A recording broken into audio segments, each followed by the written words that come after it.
दोस्तों आज की इस कमाल की वीडियो में मैं आपको ऐसी फैमिली से मिलाऊंगा जिनके पास मोटी मोटी डिग्रियां हैं, पढ़ी लिखी हैं, इंजीनियर हैं, बाई प्रोफेशनल डॉक्टर हैं, लेकिन उसके बाद भी वर्मी कंपोस्ट बिजनेस कर रहे हैं।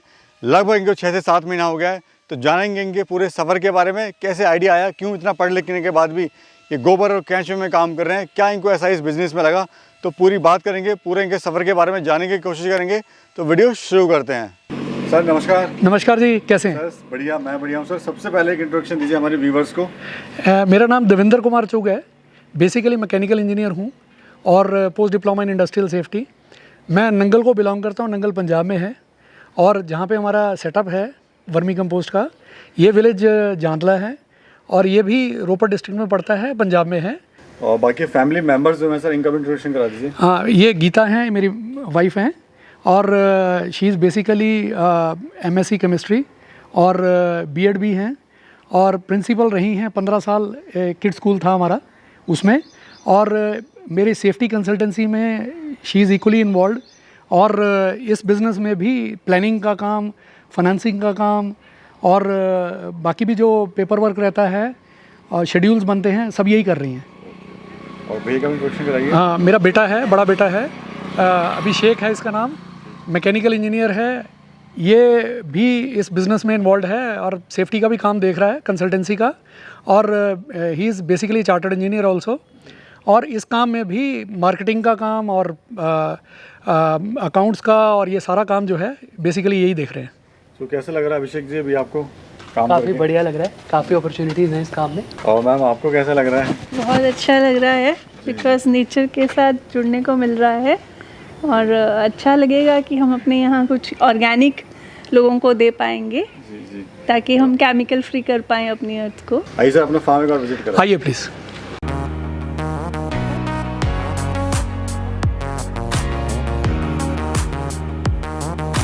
देखिए, इस साइड में हमारे ऑफिसेज हैं, ट्रेनिंग हॉल है। हम लोगों ने ट्रेनिंग के लिए और लैब के लिए जगह अलग से छोड़ रखी है। और यहाँ पे अगर बाहर से कोई ट्रेनिंग के लिए आता है तो यहाँ स्टे भी कर सकते हैं। ऑफिसेज हैं, स्टोर्स हैं। और सामने में हम लोगों ने वहाँ पे वर्मी कंपोस्ट को स्टोर करने के लिए वहाँ पे एक बना रखा है, सेटअप बना रखा है। वर्कर्स के लिए इस साइड में हम लोगों ने स्टे करने के लिए उनके लिए अरेंजमेंट बनाया हुआ है। Generator room is there. और छत के ऊपर में हम लोगों ने सोलर पैनल्स लगा रखे हैं। ये टोटली इंडिपेंडेंट सेटअप है।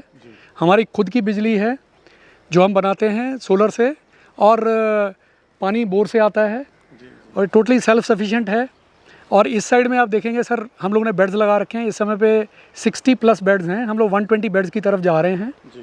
तो पहले हम लोग 30 बेड्स लगाए थे, उसके बाद उन 30 को हमने दोबारा लगा के अभी 60 बेड्स इस समय पे वर्क कर रहे हैं हमारे। तो सर इसकी अगर बात करें वर्मी कंपोस्ट की, तो उसका विचार आपको कैसे आया? सर हम लोग ऑर्गेनिक फार्मिंग पे पिछले 3-4 साल से सोच रहे थे। हमने घर पे भी सब्जियां लगाई थी, वर्मी कंपोस्ट ट्राई किया ऑनलाइन मंगवा के। तो हम लोग चाहते थे थोड़ा डिजीज़ फ्री चीज़ें खाएं, हेल्थ के लिए जो अच्छी हों। तो क्योंकि आजकल हर कोई हेल्थ अवेयर हो रखा है, तो हम लोगों ने since we were very convinced के वर्मी कंपोस्टिंग एक नीड ऑफ द आवर है। और हम लोगों को सबको थोड़ा ऑर्गेनिक की तरफ जाना चाहिए। और इंडिया में जो मेरी जानकारी है उस हिसाब से जितनी वर्मी कंपोस्ट बन रही है, ऑर्गेनिक बन रहा है फर्टिलाइज़र, उससे कहीं ज़्यादा डिमांड है और रिक्वायरमेंट है। और फ्यूचर मेरे को लगता था कि इस काम में फ्यूचर अच्छा है और ये धरती से जुड़ने वाली बात है। और हमारे पास खेत अवेलेबल था पिछले 8-10 साल से, तो हम सोच रहे थे उसको इस्तेमाल करें। तो इसलिए हम लोग वर्मी कंपोस्टिंग में आए हैं। सर एक्चुअली बिजनेस बहुत अच्छा नेचर से जुड़ा हुआ भी है, लेकिन जो सबसे बड़ा इशू आता है वो आता है इसमें सेलिंग का। तो देखिए, किस तरह से आपने अपनी शुरुआत, मतलब क्या प्लानिंग क्या रही आपकी, वो थोड़ा जानना चाहते देखिए रिक्वायरमेंट बहुत ज़बरदस्त है। हम लोगों ने अभी पहला लॉट निकाला, दूसरे लॉट के लिए तैयारी चल रही है। तो डिमांड बड़ी ज़बरदस्त है। हम लोगों के यहाँ से लोग किसान उठा के ले जाते हैं आसपास के। और हम लोगों ने अप्रोच किया एक नर्सरीज़ को, उनके यहाँ भी काफ़ी इनकरेजमेंट मिली है। तो हमारे पास बहुत थोड़ी वर्मी कंपोस्ट है जो पहले लॉट से बची है, और अभी आगे के लिए ऑर्डर्स भी आ रहे हैं। Great sir, great. तो वी आर वेरी सेटिस्फाइड। कितने बेड से शुरुआत करी थी आपने? सर हम लोगों ने 30 बेड से शुरू किया था। और ये शुरू किया था हम लोगों ने करीबन मार्च के महीने में। उसके बाद अप्रैल में काम चला और मई में हम लोगों ने आखिर में उतार शुरू किया था। और उसके बाद फिर हमने आगे 30 बेड और लगाए हैं। तो 60 बेड के बाद अभी अगले 60 बेडों के लिए और तैयारी चल रही है हमारी। हम 120 बेड तक लेके जाएंगे इसको। तो किस तरह से कोई युवा जो है स्टार्ट कर सकता है इस काम को? देखिए बहुत अच्छा है, आजकल क्या है, सब लोग दौड़ रहे हैं, कनाडा और अमेरिका की तरफ जा रहे हैं, दूसरी कंट्रीज़ में जा रहे हैं, खेत बेच के भी मैंने देखा कुछ लोग छोड़ के जा रहे हैं, गांव के लोग। तो अगर हमारे अपने खेतों में हम कुछ ऐसा कर सकें, जैसे वर्मी कंपोस्टिंग का है, इसमें प्रॉफिट आएगा, पक्का आएगा। पहले 2-3 साइकिल में ज़रूर कम प्रॉफिट होता है, लेकिन प्रॉफिट आएगा और इनकरेजिंग है ये। जी जी। तो मेरा ख्याल है कि लोगों को जुड़ना चाहिए इस काम के साथ, और यंग लोगों को अगर उनके पास जगह है या किराए पे ले सकते हैं, उन्हें ये काम करना चाहिए। अगर मेथड की बात करें, कौन सा मेथड से आप कर रहे हम लोग विंडो मेथड फॉलो कर रहे हैं, ये सबसे ज़्यादा यही यूज़ होता है और ये सक्सेसफुल भी है। जी जी। आपने यहाँ पॉलीथीन यहाँ पे लगाई हुई है। हाँ जी। बाकी जो यूनिट्स हैं कुछ ने से पॉलीथीन नहीं लगाई है। देखिए तो पॉलीथीन मेथड कौन सा है और क्यों बेस्ट है? पॉलीथीन तो लगाना चाहिए, क्योंकि केचुए जो हैं वो जब नीचे को मूव करते हैं तो अगर उन्हें खाना नहीं मिलेगा तो नेचुरली वो मिट्टी में जाएंगे, उससे केचुओं का नुकसान होगा और उनकी मौत भी हो सकती है। बिकॉज ये जो केचुए हैं आइसिनिया फेटिडा हम जो यूज़ कर रहे हैं, ये मिट्टी पे नहीं पलते हैं जी। ये ऑर्गेनिक मैटर पे पलते हैं। तो इनको पॉलीथीन अगर लगाएंगे मेरे ख्याल से तो लगाना चाहिए। जी जी। आपको स्टार्टिंग में समस्या आपको क्या क्या आई थी सर इसमें? देखिए जो सबसे पहले जब कोई काम शुरू करता है तो उसे गोबर अरेंज करना पड़ता है, तो गोबर कई बार इजीली अवेलेबल नहीं होता है।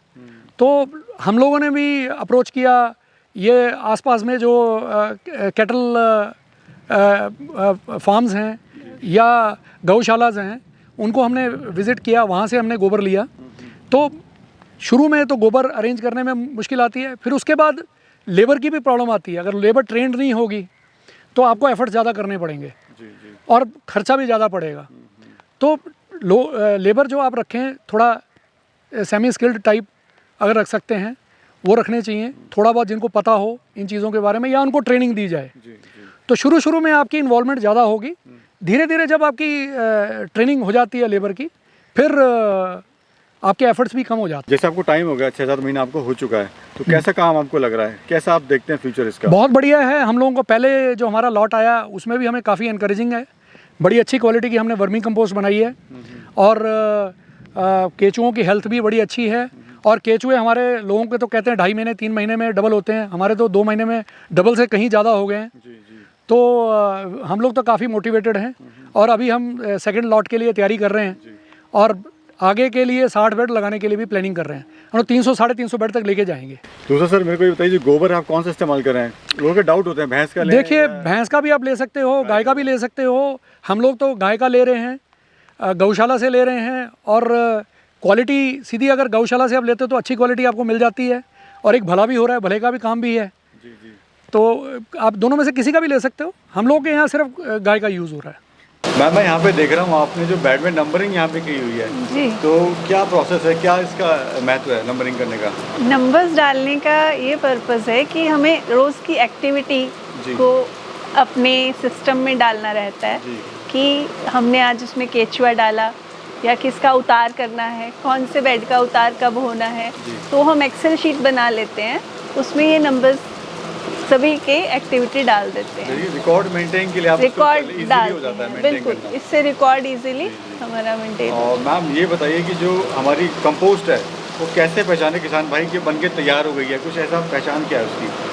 कंपोस्ट जब बनती है तो जब हम उसे हाथ लगाएंगे तो वो भुरभुरी सी हो जाती है, जी।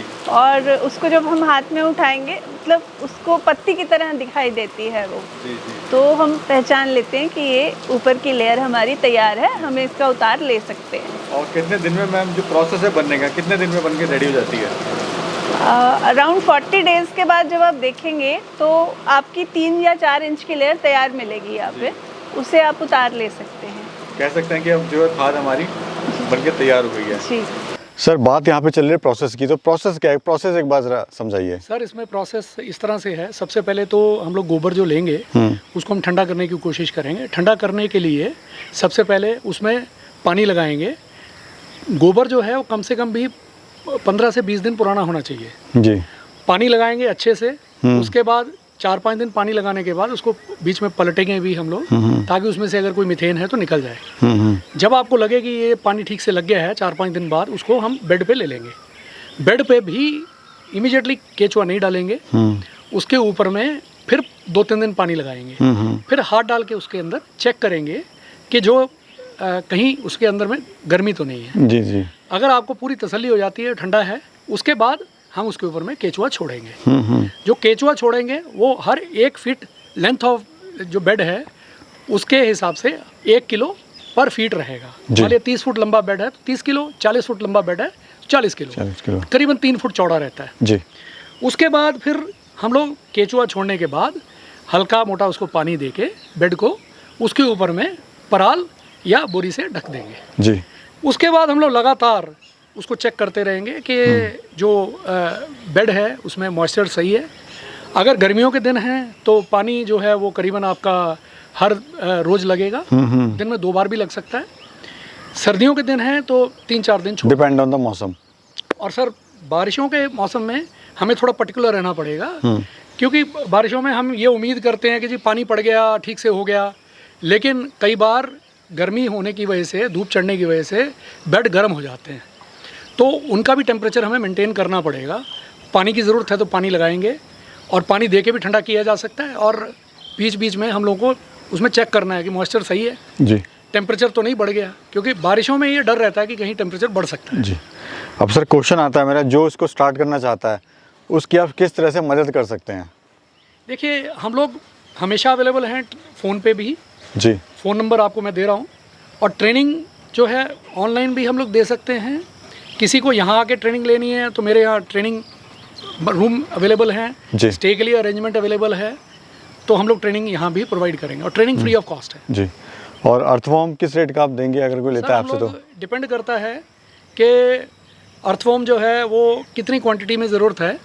नॉर्मल हम लोग 150 रुपये पर केजी प्रोवाइड करेंगे जो अर्थवॉर्म्स हैं, और ट्रांसपोर्टेशन चार्जेस एक्स्ट्रा रहते हैं। इसमें कंसल्टेंसी आप देंगे साथ में? कंसल्टेंसी फ्री ऑफ कॉस्ट है, और जो हमारी क्वालिटी होगी अर्थवॉर्म्स की, दैट वी विल इंश्योर कि सफिशिएंट क्वांटिटी ऑफ अर्थवॉर्म्स जाएँ जी।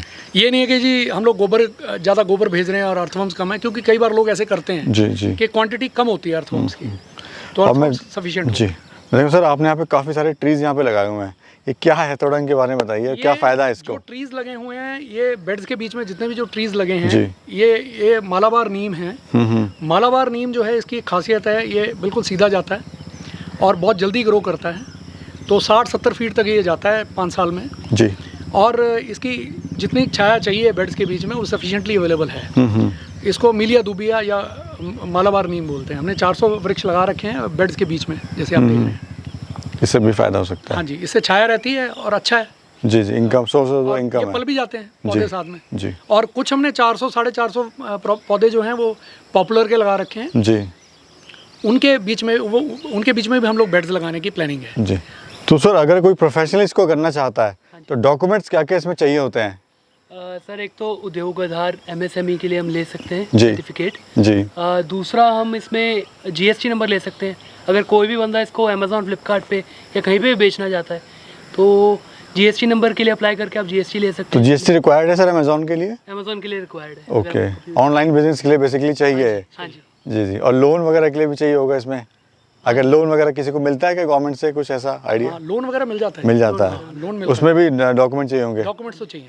जो हमारे युवा बेरोजगार भाई हैं, आप उनको क्या सलाह देना चाहते हैं, किस तरह से वो अपना काम स्टार्ट कर सकते हैं? क्योंकि सर देखा गया है लोग गाँव छोड़ के शहर जा रहे हैं। सर गांव छोड़कर शहर भी लोग जा रहे हैं जी। और गांव छोड़कर विदेश भी जा रहे हैं जी। बहुत लोग अच्छी फैमिलीज से बच्चे जो हैं इस समय पे कनाडा, अमेरिका, दूसरे देशों में, यूरोप की तरफ मूव कर रहे हैं। देख के कई बार दुख लगता है कि इनको अपने यहाँ जो अभी गवर्नमेंट कितनी फैसिलिटीज़ प्रोवाइड कर रही, कितने प्रोग्राम्स आ रहे हैं, तो ऑर्गेनिक्स पे गवर्नमेंट पूरी जोर लगा रही है कि ऑर्गेनिक फार्मिंग बढ़े। तो हम लोग अपने देश में इतना कुछ कर सकते हैं, तो हम लोगों को क्या ज़रूरत है बाहर जाने की? तो मैं तो जितने भी युवा लोग हैं उनको ये बोलूँगा कि वो पहले अपने यहाँ ट्राई करें अच्छे से। अर्थवॉर्म का जो ये वर्मी कंपोस्टिंग का जो बिज़नेस है, काम है, इस काम में अनलिमिटेड अपॉर्चुनिटीज़ हैं, बिकॉज डिमांड जो है इस समय पे वो सप्लाई से कहीं ज़्यादा है, और अपॉर्चुनिटीज़ जब अवेलेबल हैं, आपके गांव में अवेलेबल हैं, गोबर आपके घर में अवेलेबल है, पड़ोस में अवेलेबल है, तो और कोई ऐसी डिफ़िकल्टीज़ नहीं है, अपने खेतों को ही इस्तेमाल करना जी, है, जी। तो ज़्यादा खर्चा भी नहीं होता है सर। तो क्यों ना अपने गांव में रहकर ही रहकर ही काम करा काम जाए। किया जाए। धन्यवाद सर, आपने बड़ी महत्वपूर्ण जानकारी दी। Thank you. बहुत बहुत धन्यवाद सर। परवेश जी, आप यहाँ आए, आपने समय निकाला और बहुत बढ़िया आपने इंटरव्यू कंडक्ट किया। आपके यहाँ आने से हमें भी कुछ चीज़ों का पता लगा है। बहुत बहुत धन्यवाद। धन्यवाद सर।